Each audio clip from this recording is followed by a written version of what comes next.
Welcome, everybody. My name is Ripper Hatch. I'm in charge of partner development for Positive Coaching Alliance, and we want to welcome all of you to the webinar here.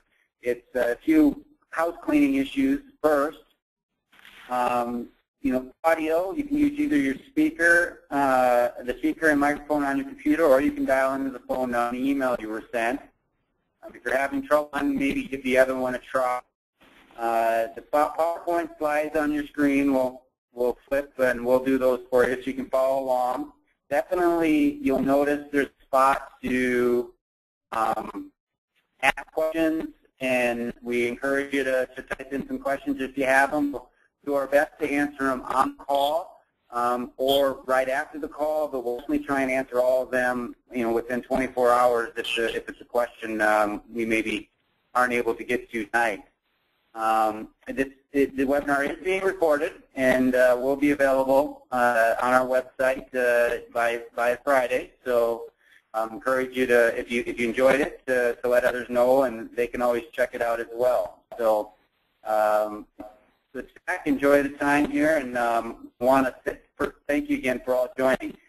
So we'll be on for 2 minutes. The first half or so will be Jim and Mark, and then the second half will Jim be talking about PCA a little bit. We'll have some poll questions. I do want to introduce our speakers. Jim Thompson, founder, CEO of PCA, founded it back in 1998, and we've been going strong for 14 years almost. And then Mark Murphy, who I'll let Jim introduce, and we definitely thank Mark for his time. Jim, take it. Thank you, Ripper. I'm really excited to have Mark with us. Start with this quote from John Gardner, who was a mentor of mine and one of the founding members of PCA's National Advisory Board that Mark Murphy is also on. He said, "There isn't any other youth institution that equals sports as a setting in which to develop character." And then he emphasized, there just isn't. Sports are the perfect setting because character is tested all the time. It means a great deal if that time in sports is well used. If we think about the playing field, the pool, the football field, the soccer pitch, the basketball court, wherever, it produces an endless procession of teachable moments, opportunities to teach life lessons. Just a few of them here are resilience, team play, mental toughness, self-control, many more.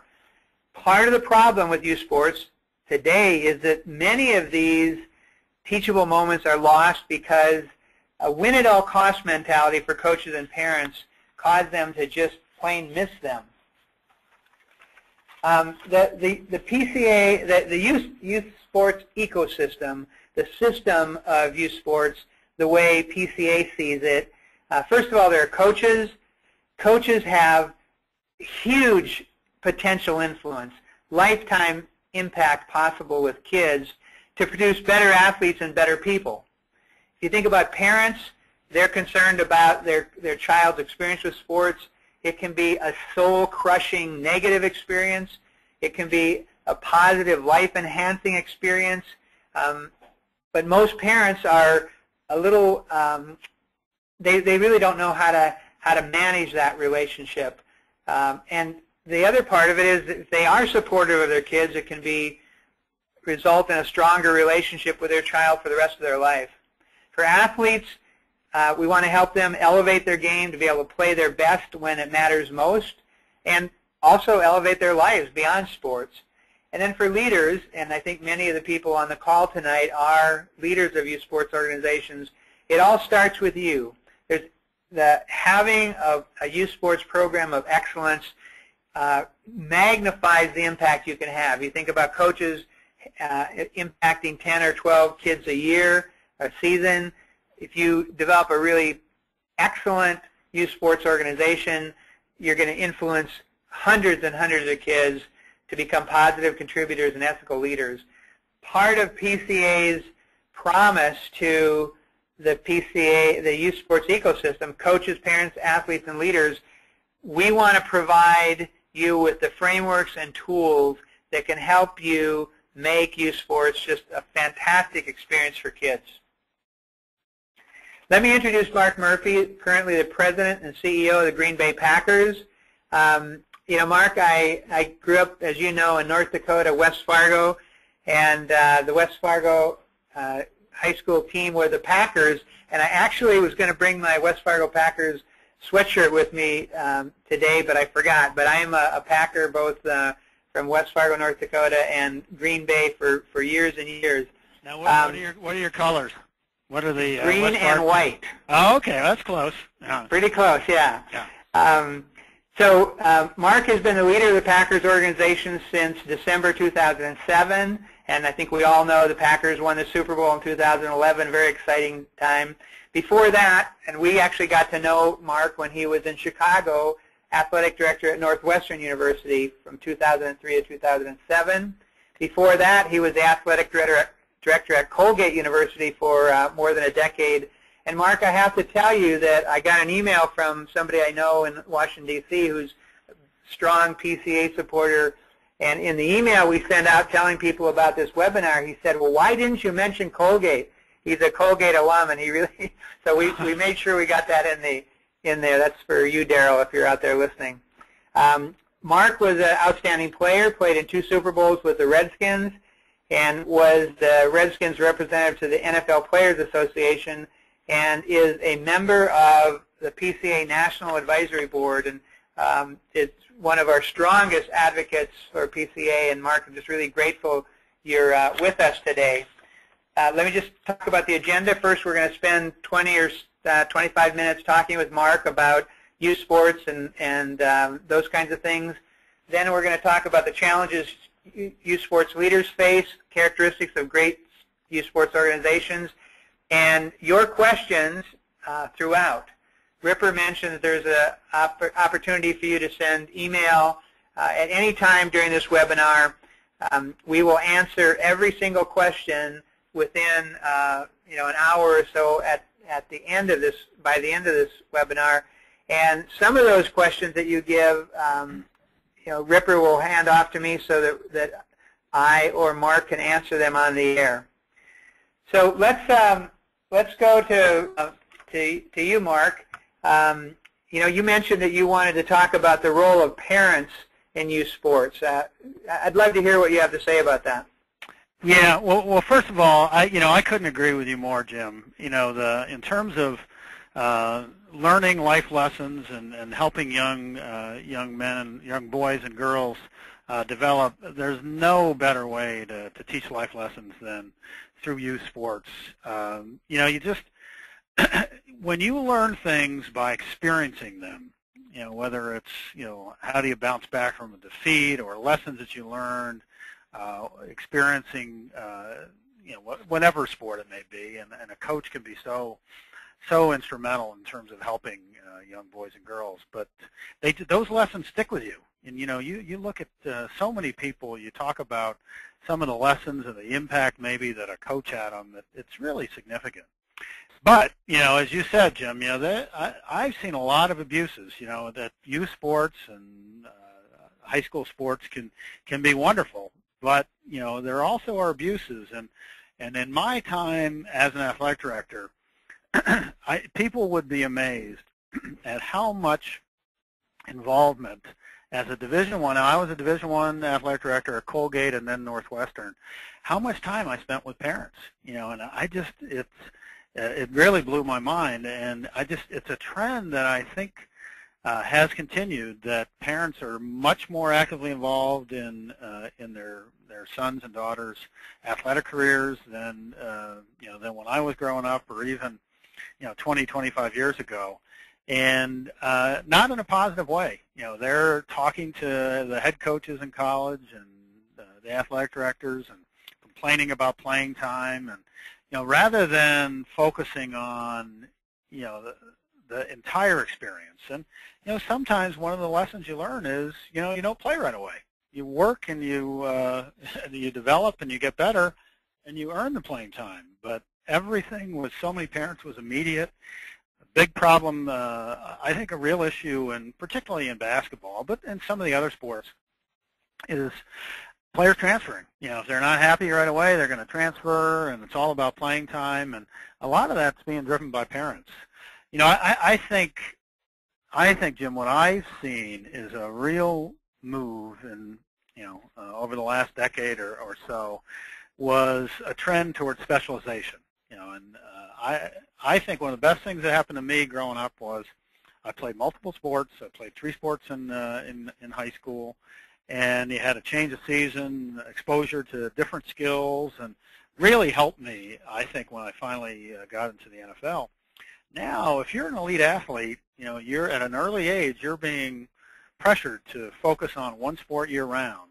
And number one, you end up with a lot of burnout. You get a lot of players, or a lot of these young athletes have repetitive use injuries.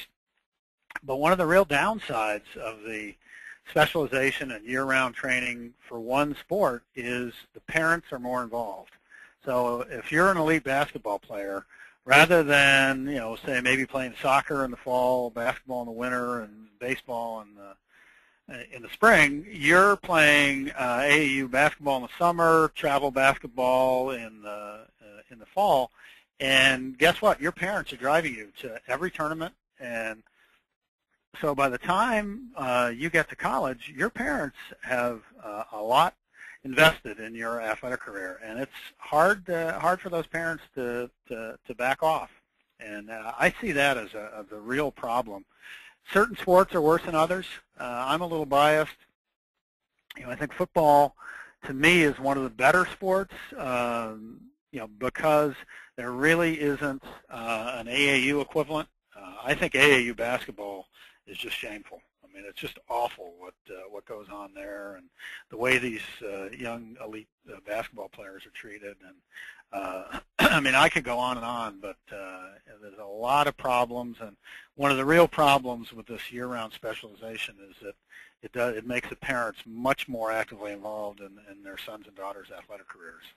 Mark, I had a friend years ago that I used to run with, and we both we started a basketball league, and we were both coaching. And one day he said something to me that really stuck in my head. He said, it's hard to be driven when you're being driven. It's hard to have internal motivation if somebody's cracking the whip over you all the time. And I think one of the things parents forget is that if they're driving their kid's sports experience and the kid's not learning to drive it himself. Well, and I'm a parent, and, I can understand, you want the best for your kids, you want to do well, but it's got to come from them. And, you really, I think one of the best things that you can do as a parent is to allow your children to follow their passion or their love. And you're right, though. I mean, Jim, I had times when I was an athletic director, I would meet with recruits and parents, and it would always raise a red flag when I'd ask a question to the recruit, or I'd ask a question, and one of the parents, either the mother or the father, would answer, well, here's what we're looking at. And it was always like, whoa, this isn't your decision, it's your son or your daughter. But, that's the issue, and you're right. When it's really more about the parents, that's when you really have problems and issues. I think one of the things that is hampering youth sports is that professional sports is having so much influence on it. And a big part of what PCA says is that youth sports are different from professional sports. The playing surfaces, the rules, the uniforms, etc., are very similar, but they're really different kinds of experiences. What do you see as some major differences between pro sports and I would include major college in that, even though the players aren't being paid, but there's just a lot of money there. I read somebody said to me, they were joking, that one of the biggest problems is that academics get in the way of athletics. Are they going to ever have a situation where they just do away with the academics and you can focus on athletics? And somebody said, well, isn't that what Kentucky did? You probably heard this, but a famous saying years ago from the president of, I think it was Oklahoma University, but I'm not sure, and he said, I just hope we have a university that can make our football program proud of a football team. Well, it's a good question, and I guess the first thing I would say is, obviously professional sports, I mean, it is about winning and, winning championships and having success in the field. But, I learned a lot of lessons through my years as a Redskin. And, it isn't all about winning. So there are life lessons that you can learn through professional athletics. But, obviously, well, first of all, one of the first things, one of the real big issues that I see in youth sports and high school sports is so many people, and a lot of this, it goes back to parents. It's not about, having a positive experience and learning those valuable lessons that you can learn from athletics. It's more about, are you going to get a scholarship? Are you going to become a professional and make money?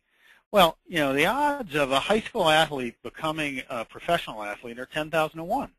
And it's, so it's a very, very small percentage that ends up being a professional athlete. And so I think, that's the biggest change, and it's at its purest, youth sports.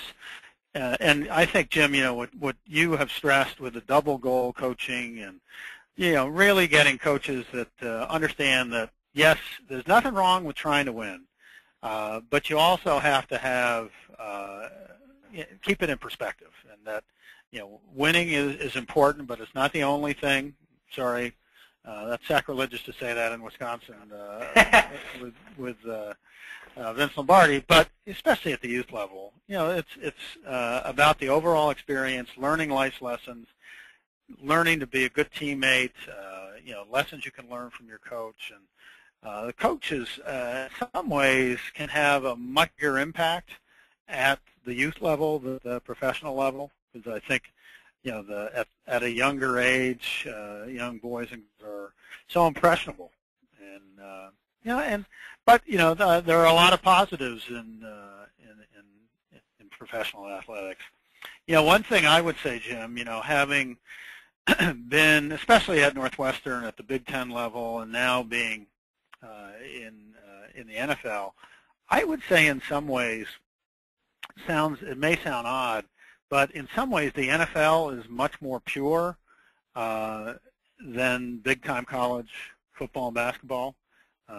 Simply, in college basketball and college football, there's so many issues, and it's so hard to control boosters and donors, and whereas in the NFL, there are rules, everybody knows them, and people follow them, and by and large, the teams that do the best job, drafting and developing players and managing their teams have success on the field. I think one of the things that we really believe at Positive Coaching Alliance is that you get to the results you want on the scoreboard by focusing on mastery, on doing things right, and it seems like that plays out, not always, but it plays out that way in the professional ranks as well. That when you do things right, although I think we may want to just talk about the Saints and the whole bounty system. There certainly are ways to, at every level, where you can, fudge, cut corners, break rules, etc. But it seems in general that coaching the right way, running your organization the right way, actually gives you a better shot at winning ultimately. I couldn't agree more, Jim. And and it's not just in athletics. The really outstanding organizations, have the right values. They treat people with respect. They really care about, representing that all employees or all coaches treat people with respect and dignity, and how they treat their customers. And you look across the NFL. I mean, I look at setting aside the Packers, but teams like the Patriots and the Giants, those are solid organizations. They've got great leadership. They've got great coaches and it's not a coincidence that they're on a year-in, year-out basis at the top of the league. But, the other thing I would say, just like everything else, do everything you can, and so one of the problems that I see, and it's a societal, is, well, we're a good example. We were 15-1 last year, Jim, but we lost in the first playoffs. Is our season a failure? Well, and most people in America would say, well, you didn't win the Super Bowl, so the season was a failure, and that's really difficult when because only one team's going to win the Super Bowl, and the teams we've seen the last couple of years, we were a good example. 2 years ago, we snuck into the playoffs, we won our last 2 games, and got hot at the end of the year, and rode it right to the Super Bowl. And this past year, the Giants did the same thing. But so much of it comes down to getting hot at the right time, how many injuries you have, how you manage those, and you can do all you want and have all the planning and preparation, and just a few bad breaks go your way, and you're not able to win the championship. That's I think one of the things that makes the NFL so popular, is that the fine line between winning and losing, and how difficult it is to really put together a championship season. I think it's even changed over the years. The domination that you saw with the Packers with Vince Lombardi in the 60s, that's really difficult for any team to do now. Well, you're right. That makes it really exciting to fans. I think, if you think about kids on the playground, not many kids, just go out on the playground and play like I did and probably you did when you were a kid. It's one of the worst things one of the worst changes. I don't think there's nothing better than learning to put together a game and pick teams, and so you've got you've got the kids acting as coaches and commissioners of their own leagues, and everything is so organized now. And I know you're not going to change that, but it is an unfortunate change, and there's nothing quite like being able to just especially young kids putting together games and having fun, and just have gotten so far away from that now, though. I remember growing up in North Dakota, and we'd play, I was in a very small town, Colfax. There weren't enough kids that you could exclude anybody, so no matter how good you were, you got to play. And it was, if you chose up teams, which we always did, and you ended up with a blowout, you didn't play the game out. You stopped, and you said, well, why don't we trade, trade these 2 players to try to balance the team, because it's no fun if you're getting crushed. It's also no fun if you're just crushing. I suppose at some level you feel like it's fun if you're crushing another team, but the best playground games are ones where you're really evenly matched, and I think that's what you said earlier about the NFL.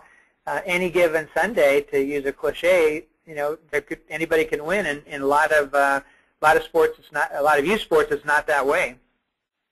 No, you're right, and that's not good for anybody on either side. If you're getting clobbered, it's demoralizing. But even if you win, I read there's a good article recently. I can't remember but it was the idea was what really makes great champions is when they have great competition, and if you're pushed and you're challenged, that's going to make you not only individually but your team better. And so having the great rivals, you look back over the years in all sports, and when teams were competing with each other and pushing each other, that's when you saw not only great champions but also great competition.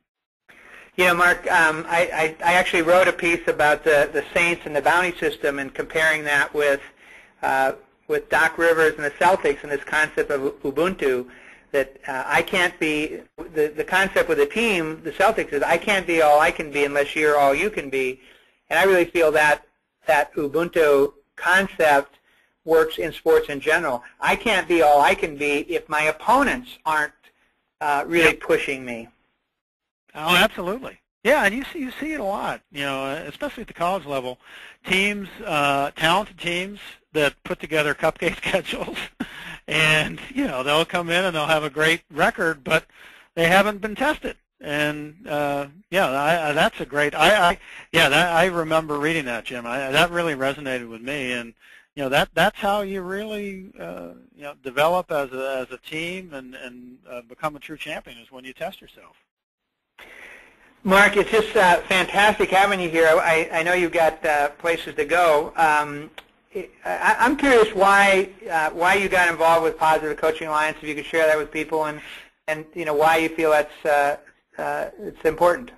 Well, Jim, it was really my experiences, not just as an athletic director, but also as a parent of I have 4 children, 3 daughters and 1 son, all actively involved in youth sports, and just some of the problems and issues that I saw.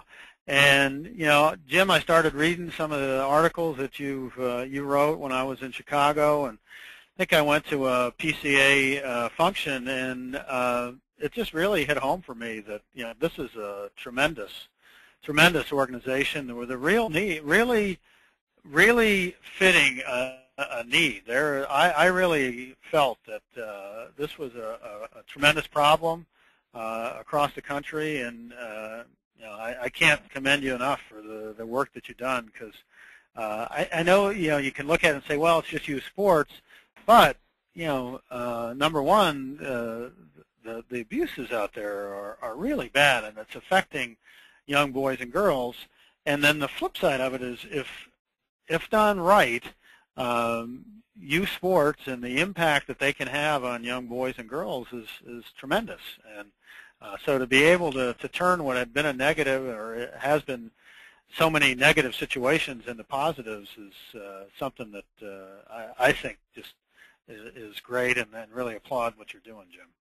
Well, thank you, Mark. Our promise to our constituents, coaches, leaders, parents, athletes, is it's our job to provide frameworks and tools that coaches can use to build great men and women, and athletes can use to elevate their game, parents can use to help their kids get the most out of sports, and leaders can use to develop excellent, outstanding organizations. And I'll tell you, it's trying to change a major institution like youth sports is it's a long haul. We're in it for the long haul, and I just can't tell you how much motivation and inspiration we get from someone like you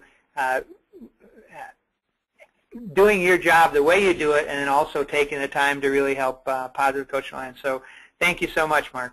All right, thank you, Jim. It's been my pleasure, and just keep doing all that you're doing. Believe me, it's making a difference. Thanks so much. Thank you. Take care now. So let's talk about how great youth sports organizations get put together. And I want to start. This is actually from an MIT academic named Peter Senge. If you look at the slide, the graphic on the slide, the box is an organization. The arrows inside the box are individuals within an organization. And the typical organization, certainly the typical youth sports organization, is unaligned. You've got people in that organization, some there because, I'm in this for my own kid. I want my kid to have the best experience. Somebody else is, whether they know it or not, they're trying to live out their path, the glory they never experienced when they were kids. So you got some people who are there saying, I want this to be a great experience for kids. But it's typically not aligned. And what happens when you empower people before you get them lined up is the organization doesn't go forward. It goes in all kinds of different directions. And this is a typical youth sports organization. Beginning of the season, we don't have enough coaches. I'm concerned where we're going to get the coaches. We don't have time, can't make them go to training.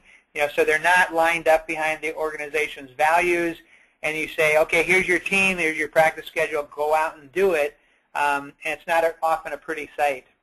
The third graphic then, and this comes right from Peter Senge's book, The Fifth Discipline, when you get people lined up, before you empower them, you make sure that the coaches and parents and athletes in your organization understand what this organization is all about. You get them lined up, and that often means, sometimes means, some people need to leave the organization because they're not buying into it. You get them lined up, and then you empower them, and what's missing from that graphics is the exhaust coming out the back, because that rocket ship there is ready to take off. Great organizations get people aligned before they empower them, and in lots of organizations, business, nonprofits, you name it, and especially youth sports organizations, that just the opposite happens. You recruit people, you give them power, and they never really get lined up. So let's talk about leaders shaping culture. If you look at the bottom of this slide, we define culture simply as the way we do things here. Organizational culture is the connecting tissue in an organization that affects everything that happens in that organization. But if you boil it down to a usable, actionable idea, culture is the way we do things here. In this organization, we don't scream at the officials if they make a mistake. In this organization, we do recognize coaches when they show great sportsmanship. Now, the 3 stages of shaping culture, the first is setting the table. Often when I give talks around the country, I'll ask people, have you ever been invited to a dinner at the White House? And usually everybody raises their hand. I did this in Dallas and Houston a while back, and everybody in the room raised their hand. I guess knowing the president has something to do with that. But the basic idea is that if you are invited to dinner at the White House, are you going to behave differently than if you go down to the local burger place for a game for a meal after the game? And the answer is yes, that if we are invited to the governor's dinner with the governor or the president, whatever, we're careful about what we dress, how we dress. We're careful about what the protocol is. The way you set the table helps determine how people behave. And the key tool here is message bombardment. So when people come to a gymnasium or a soccer field or a football field, organizations working with PCA, there is message bombardment. We're an organization that honors the game, etc. And that helps determine how people behave. Now, because we're talking about kids and often our own kids and our own unfulfilled dreams, our egos, etc., setting the table, telling people over and over again what's expected of them helps, but it doesn't deal with every situation. People are going to, even when they know what's expected of them, they are sometimes going to act in ways that violate the norms of that culture. And so here we go to the literature on crime prevention and the fixing broken windows theory of crime prevention. So the way it goes is, let's imagine I'm a bad guy and I'm going into a neighborhood to do my bad deeds. Maybe I'm going to break into somebody's house or mug them or whatever my bad deeds are. I go into a neighborhood and I look around and I see broken windows. I see garbage on the ground. I see graffiti on the walls. And I conclude, wow, people here aren't really paying very close attention. This is a good place for me to do my dastardly deeds. I go into another neighborhood and I see that there's no garbage on the ground, no graffiti on the walls, no broken windows. Now, I'm not a better person, but I realize that the people in this community are paying attention. I better be careful about how I behave here, or maybe I better go back to that other neighborhood. So the idea is that the broken windows, the signals that people see when an organization is not taking care of important things, causes people to feel more likely to misbehave. So first of all, we set the table so everybody knows what is expected of them. Secondly, there are tools to intervene when people break windows. So a typical broken window for a youth sports organization is when a parent starts screaming at an official. That's a broken window, and if that window is not corrected, if there's not an intervention, if somebody doesn't go to that person in the appropriate way and say, hey, that's not the way we do things here. We don't scream at officials, even when they make a really bad call. Then that culture begins to degrade almost immediately. Set the table, fix broken windows. The third piece of it is what we call structural pillars. That the people change in an organization over time, but the culture lasts. And so let me talk about one example of a structural pillar.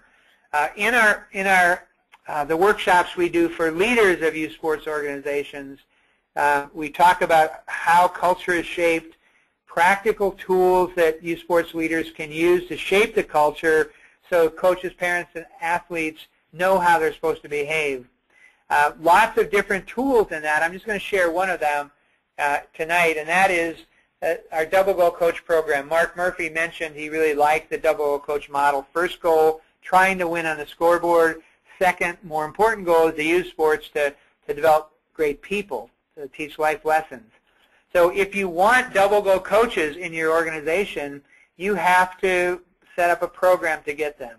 The first thing is to have a job description. In most good companies, I would say in virtually every good company, when you're hired for a job, there's a job description. So you know what you're applying for, and you know what success is for you in your job. You're given a job description. But the vast majority of youth sports organizations around the country do not have job descriptions for their coaches. So it's kind of assumed, well, you know what a coach is. But great youth sports organizations have a job description, and we provide a sample for a double goal coach. This is what a double goal coach is. This is what we expect you to do in very practical terms. It's not be positive. It's use a mistake ritual to help kids recover from making mistakes so they can get ready for the next play. And every coach in that organization gets that job description. Secondly, then, there's training. You don't expect that coaches are going to know what to do. The job description talks about a mistake ritual, but you train them, and that training is tied to the job description so that the coaches are shown how to do. We want you to fill emotional tanks of your players by using a winner's circle at the end of a game, and the coaches are trained on how to use a winner's circle.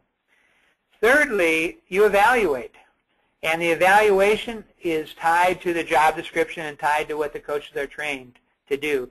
So you survey parents and athletes. When PCA started, we said survey people at the parents and athletes at the end of the season, but now we say survey them in the middle of the season. First of all, you're going to tell the coaches, and our job description for coaches actually has at the bottom of it says, it puts the coaches on notice that we're going to be evaluating you. We're going to survey your parents and players to see what kind of experience they're having. Now, this does two things. First of all, it puts the coaches on notice that you're watching them. And one of the lessons of great leadership is that people do what gets evaluated. So if you say, hey, I want you to do A, B, C, and then you're really keeping track, you're measuring only A and not B and C, the employee learns very quickly, if I want to get a raise, it's A that's going to get me that raise. So what you evaluate sends a very strong signal to coaches what you expect of them. So the evaluation, and here we have survey forms ready to go for parents and for athletes that are tied to the job description, tied to the training that coaches get. Now, the other thing that having these an evaluation does is it gets you out of the he said, she said thing. So let's say you've got a parent who's upset with one of your coaches. Is that the coach's problem or is that the parent problem? Well, you may not know. You're not at the coach's practice very often, and by you I mean you as a leader of this organization. So now you're in the middle where the parent is saying, this coach is not a good coach. The coach is saying, we got a wacko parent here, and you don't have any data. But if you've surveyed the parents and the athletes, and you find out that 11 of the 12 parents really like the coach, like what's going on, then that gives you an indication that the problem may be with the parent. If you have 3 or 4 or 5 parents who are saying, this coach is not doing a good job, now you may have indication that the coach needs to improve. And it's not hearsay now. You've got evidence that you can share with that coach. So you give coaches a job description with very specific behaviors you want them to use. You train them on how to do those things. You evaluate them on how well they're doing. And then the fourth piece is crucial, to have an award program so that the coaches who do a good job get recognition. And we say, you know, don't give them, and you can do this if you want, but don't give them a gift certificate to a restaurant. Give them something that they can only get by being a great coach in your organization. So maybe it's a jacket that says Coach of the Year. Maybe it's a plaque they can put they can have at home or at their office.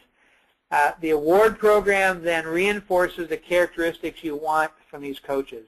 Job description, training, evaluation, and then the people who are doing a really good job get an award. That's what we call a virtuous cycle, and that makes it much, much more likely you're going to have coaches who are going to do a good job. So the truth about organizational culture, and remember, culture is the way we do things here. You get the dominant culture unless you thoughtfully and systematically build up and defend your own culture. And the dominant culture in sports is win at all costs. Whatever it takes to win in professional sports and big-time college sports. And because sports is so symbolically important in the society, and because professional sports have so much market power and the media focuses on that, if you don't intentionally set your own culture, sooner or later what you're going to get is win at all costs because that's what's in the larger culture. So we've just talked about how leaders can help shape culture. Parag, do we have a poll question in here somewhere? Okay, I'm going to keep going then.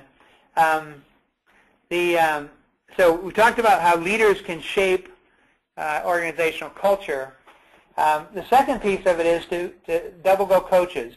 And we've talked before that double goal coaches prepare teams to win on the scoreboard, but they also use sports to teach life lessons. Phil Jackson, our national spokesperson, just retired as the coach of the Los Angeles Lakers and then the Bulls before that, had this great saying. He said, not only is there more to life than basketball, there's more to basketball than basketball. If all your kids are learning in your youth football league is football, they're missing this incredible opportunity to learn life lessons. And, you know, 98% of the time, you can do both as a coach. You can prepare your team to win doing it the right way, and the kids will learn life lessons. So we say a double goal coaches want to win, but they never sacrifice the second goal, that life lessons goal to win. Jim, we have gone ahead and launched a poll question. Thank you.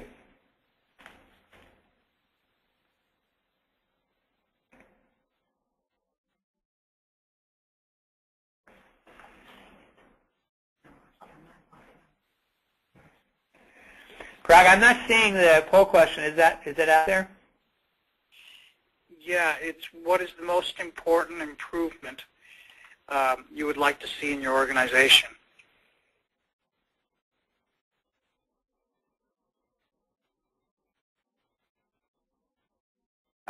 If you can't see it, Jim, I can just read it off. The results are 34%. Well, I don't need to see it. The question is, are listeners out there seeing it?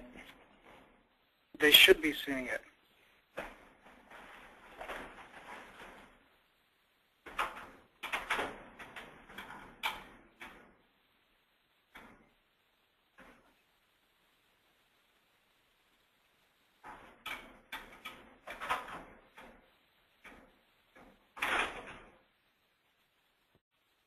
So results are 34% improved coaching, 14% improved behavior, 14% athletes having more fun, 10% athletes and teams performing better, and 59% all of the above. Thank you, Parag. You know, I think one of the things that poll question does is it points out just how complicated youth sports is. I think people often go to a youth sports game to watch their kids play, and they have no clue how much work it takes from from people like you to make that all happen. And then you've got all the people, the parents have their concerns about their kid. Is my kid going to grow up to be a loser? Is he going to be successful in life? You got parents who weren't as successful in sport as they wanted to be. So psychologically, there's just a lot of things going on the youth sports field. So not surprised that most of us want improvement in all of those areas.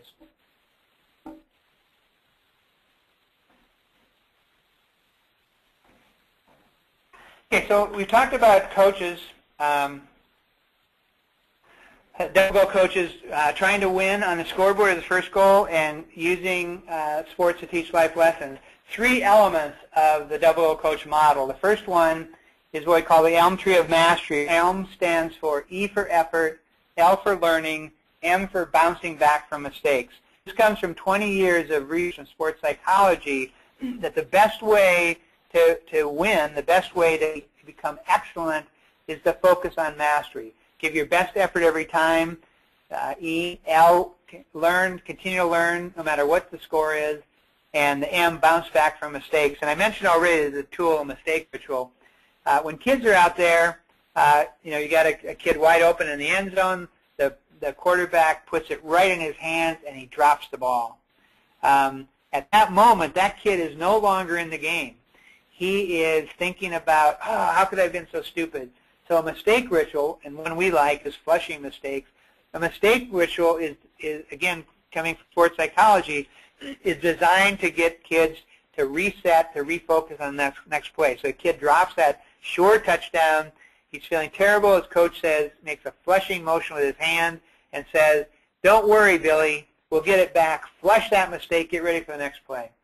In the workshops that we do for coaches, we have lots and lots of tools. I'm just going to share a few of them here tonight. The second piece then is the roots of honoring the game, where roots stands for respect for the rules. You don't bend the rules to win, even if you can get away with it. Respect for your opponents. A worthy opponent is a gift that, as we talked about with Mark Murphy, that makes you better. The second O in roots is respect for officials. Even if they make a mistake, we need to show respect for them. The T is your teammates. Never do anything on or off the field that embarrasses your teammates. And then the S is the most important, the respect for yourself. That you honor the game not because your coach wants you to, but because it's important for you to honor the game. And a tool we use, again, lots of tools in the workshop. We talk about drilling in practice. If you want kids to be successful in honoring the game when it really counts in a game and the official makes a bad call, you should practice that in practice. So, when I'm coaching, I will intentionally make a really bad call so that the kids will get upset about it and we can have a conversation about, are you going to respond the same way when we're in a game? Thirdly, as we talked about before, filling emotional tanks. Noticing when people are noticed for doing the right thing, their emotional tanks begin to fill up and they can play better.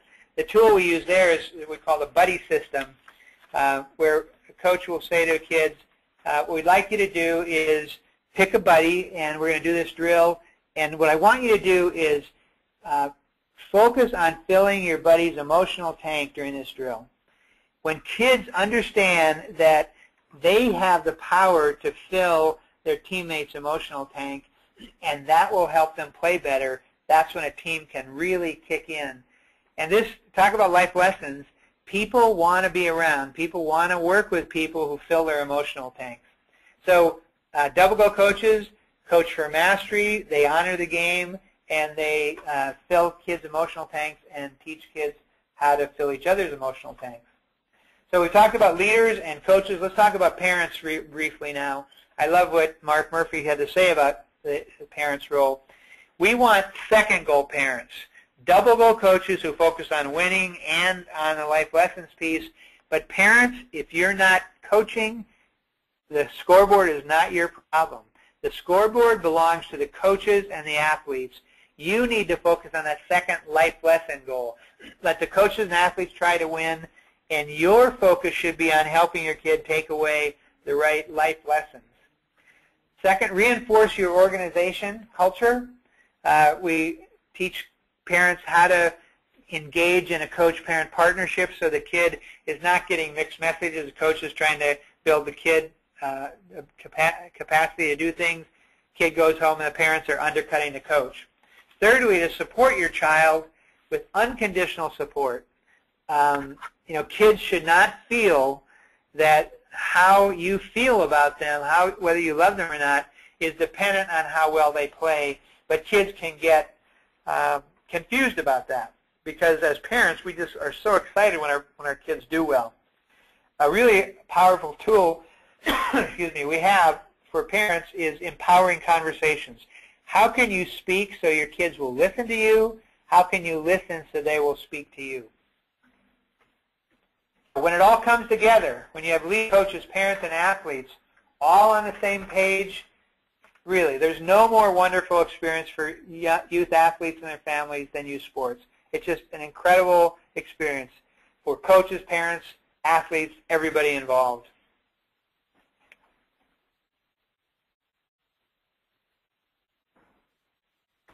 So let me turn this over to Ripper Hatch. Ripper, do you want to talk about PCA partnerships?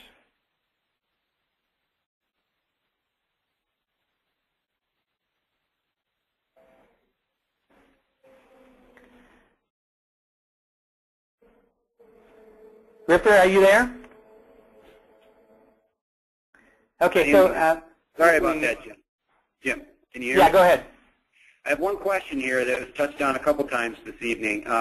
It's a great question. How can youth coaches best convey the idea of playing people or teams better than you in order to improve? It's a difficult concept for young kids to understand and truly enjoy. That is a great question. I would say that part of this is, a great coach once said, it's not what you teach, it's what you emphasize. So if you emphasize again and again the elm tree of mastery, we want to be a team that's going to get better and better during the season. We're going to give our best effort every time. We're going to continue to learn and improve, and we're going to bounce back from mistakes. We're going to learn how to do that. And then you focus on the teachable spirit aspect. Learning depends on having a teachable spirit. This is what you're saying to your players. The best way for us to get better is to play teams that are a little bit better than we are. So going into this game, we're playing a very powerful, undefeated team tomorrow, and we may not be able to win this game. But I'll tell you what, I want to win the game. I know you want to win the game. But if you give your best effort, if you continue to learn even no matter what's going on in the game, and if you can bounce back from mistakes, in my books you're going to be winners, and we're going to get better over the course of the season. Now, this goes so contrary to our overall culture in this country, where perfectionism and winning, and if you come in second, you're a loser. So you can't expect to say this to your players only once. You've got to reinforce it over and over again. At the end of the game, maybe you've gotten beaten pretty badly by this stronger team, and now you use the winner's circle idea to say, what are the things that we did right today? What are the things that we want to recognize each other for? And then the kids learn over time to say, when so-and-so threw an interception, he didn't get down on himself. He went back and tried to tackle the person to keep from him scoring a touchdown. And you reinforce that idea of mastery. We're going to get better by playing better opponents, and that's the way to make it happen. But it is a hard concept because, as I say, it goes against the grain of what our society thinks is important. Great. Thank you, Jim. So PCA partnerships, really briefly, won't keep you on for long. We have two different types of partnerships at Positive Coaching Alliance. Live workshops and with dynamic trainers. The workshops are very interactive, lots of back and forth scenarios that are involved. And they are for coaches, for parents, for athletes, for leaders of organizations. We also have online courses, and those are for all three of those, coaches, parents, and athletes. And then I also have an officials course as well online. So Jim talked about changing the culture. We have the ability through our live training or online training to do a culture-wide shift for your organization with live workshops or online courses. And we also like to talk about the distance learning partnership and the fact that it's not just about the workshops or online courses, that it's an ongoing support. Jim talked earlier about a job description for coaches. We have examples of that on our partner website that we can we can show the partners and they can use. For instance, how to run a preseason coach-parent meeting, things like that. So we really like to support from a year-long basis the partners that we have. Seal of commitment is a lot of our organizations that are partners are choosing to commit to having all their coaches go through the training. And it's a year-long certification, and then they commit in year 2 sometimes to having to go to second-level training that we have, and so on. So it's a really powerful message you're sending to your organization when you're committing to all your coaches. And we definitely want to mention some of the tangible benefits of a partnership are increased retention rates and satisfaction among players, coaches, and officials. Everybody's having more fun, and it's more enjoyable, and they're learning more. The reduced rate of unsportsmanlike incidences, which can really be a challenge for administrators and coaches, and increased participation from coaches, parents, and leadership in education, which is a very powerful thing that you're showing people that you're willing to commit to that type of educational aspect of youth sports. Thank you, Ripper. And I think a special offer between now and early May? Yeah, so what we're trying to today is that those that have been on the call here, that if their organization would like to participate in and get involved with the PCA partnership, that we have a discount involved there. You can see on the screen, $100 off a level 3, which is three workshops, and $50 off a single workshop, or an online partnership. And just take advantage of this offer. You shoot me an email, and we'll get somebody to contact you and get your organization on board. And you see my email address down there at the bottom. You'll probably also be able to find out more, a lot of tools on our website to find out what there is involved in PCA partnerships and the different types of workshops and online courses that we have.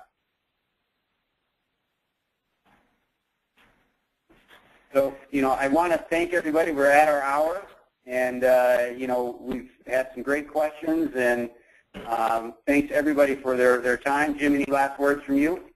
Yeah, I want to reinforce, first of all, we're creating a movement to really change youth sports, and having people like Phil Jackson and Doc Rivers and Mark Murphy. Mark put in a whole day today and then came and spent a half an hour with us. He's just really committed to this. We really would love to work with you to help change youth sports. The ultimate goal is to produce better athletes and better people, and as Mark Murphy said, there's no better place to do that than youth sports. So we'd love to work with you.